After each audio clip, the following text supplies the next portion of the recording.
ನಮ್ಮ ಜೀವನ ಒಂದು ಅದ್ಭುತ ಪ್ರಯಾಣ. ಈ ಪ್ರಯಾಣದಲ್ಲಿ ನಾವು ಏನಾಗಬೇಕೆಂಬುದನ್ನು ತೀರ್ಮಾನಿಸುವ ಶಕ್ತಿ ನಮ್ಮಲ್ಲೇ ಇದೆ. ಜೀವನ ಎಂದರೆ ಸುಲಭ ಹಾದಿಯಲ್ಲ, ಅದು ನಮ್ಮ ಶಕ್ತಿ, ಧೈರ್ಯ ಮತ್ತು ಸಹನಶೀಲತೆಯನ್ನು ಪರೀಕ್ಷಿಸುವ ಒಂದು ಪಾಠಶಾಲೆ. ಮಾತ್ಮರ್ಷಾಸ್ತು ಕೌಂತೆಯ ಶೀತೋಷ್ಣ ಸುಖ ದುಃಖದಃ ಆಗಮಾಪಾಯಿನೋ ನಿತ್ಯ ಸ್ಥಾಂ ಸ್ಥಿತಿ ಕ್ಷಸ್ತ್ವ ಭಾರತ.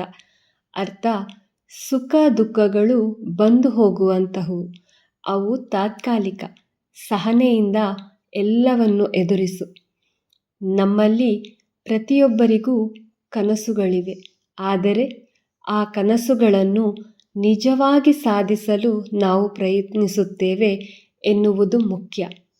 ಯಾರು ನಮ್ಮನ್ನು ತಡೆಯುತ್ತಾರೆ ಎಂಬುದನ್ನು ನೋಡುವ ಬದಲು ನಮ್ಮೊಳಗಿನ ಶಕ್ತಿ ಮತ್ತು ಸಾಮರ್ಥ್ಯವನ್ನು ಅರಿತುಕೊಳ್ಳೋಣ. ಸೋತಿದ್ದೇವೆ ಎಂದರೆ ದುಃಖ ಪಡುವ ಅಗತ್ಯವಿಲ್ಲ. ಸೋಲು ಎಂದರೆ ಅಂತ್ಯವೂ ಅಲ್ಲ, ಅದು ನಮ್ಮ ಮುಂದಿನ ಗೆಲುವಿಗೆ ತಯಾರಿ. ಪ್ರತಿ ಸೋಲು ನಮ್ಮನ್ನು ಮತ್ತಷ್ಟು ಬಲಿಷ್ಠ, ಬುದ್ಧಿವಂತ ಮತ್ತು ಪ್ರಾಮಾಣಿಕ ವ್ಯಕ್ತಿಯನ್ನಾಗಿ ಮಾಡುತ್ತದೆ. ಕರ್ಮಣ್ಯೈವಾಧಿಕಾರಸ್ತೆ ಮಾ ಫಲೇಷು ಕದಾಚನ ಮಾ ಕರ್ಮಫಲ ಹೇತುರ್ಭುರ್ಮಾ ತೇ ಸಂಗೋಸ್ತ್ವ ಕರ್ಮಣಿ. ಅರ್ಥ: ನಿನ್ನ ಹಕ್ಕು ಕೆಲಸ ಮಾಡುವುದರಲ್ಲಿದೆ, ಫಲದ ಆಸೆಯಲ್ಲಿ ಅಲ್ಲ. ಫಲದ ಆಕಾಂಕ್ಷೆಯಿಂದ ಕೆಲಸ ಮಾಡಬೇಡ, ಆದರೆ ಮಾಡುವ ಪ್ರತಿಯೊಂದು ಕೆಲಸವನ್ನು ಬಿಟ್ಟು ಬಿಡಬೇಡ.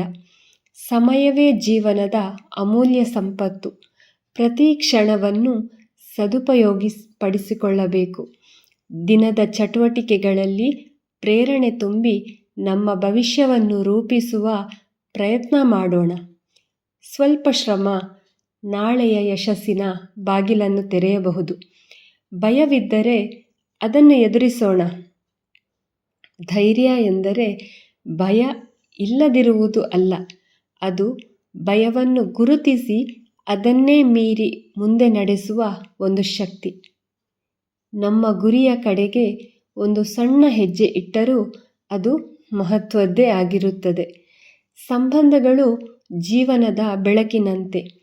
ಸ್ನೇಹ, ಕುಟುಂಬ, ಪ್ರೀತಿ, ಸಹಕಾರ ಇವೆಲ್ಲವೂ ನಮ್ಮ ಮನಸ್ಸಿಗೆ ಬೆಳಕು ನೀಡುತ್ತವೆ.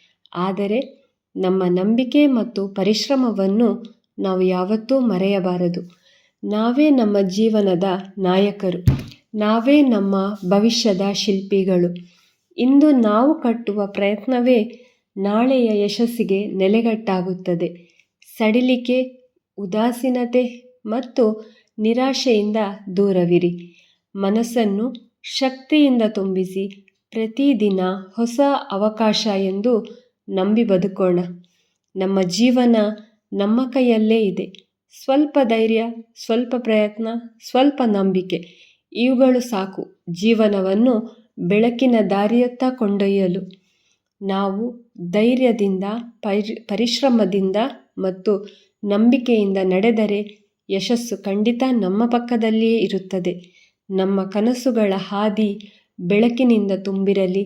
ನಮ್ಮ ಜೀವನವು ಇತರರಿಗೆ ಪ್ರೇರಣೆಯಾದ ಕಥೆಯಾಗಿರಲಿ ಅಂತ ಹೇಳುತ್ತಾ ನನ್ನ ಈ ಒಂದು ಜೀವನವೆಂಬ ಪ್ರಯಾಣದ ಮಾತನ್ನು ಮುಗಿಸುತ್ತೇನೆ. ಮುಂದಿನ ಸಂಚಿಕೆಯಲ್ಲಿ ಭೇಟಿಯಾಗೋಣ. ನಮಸ್ಕಾರ.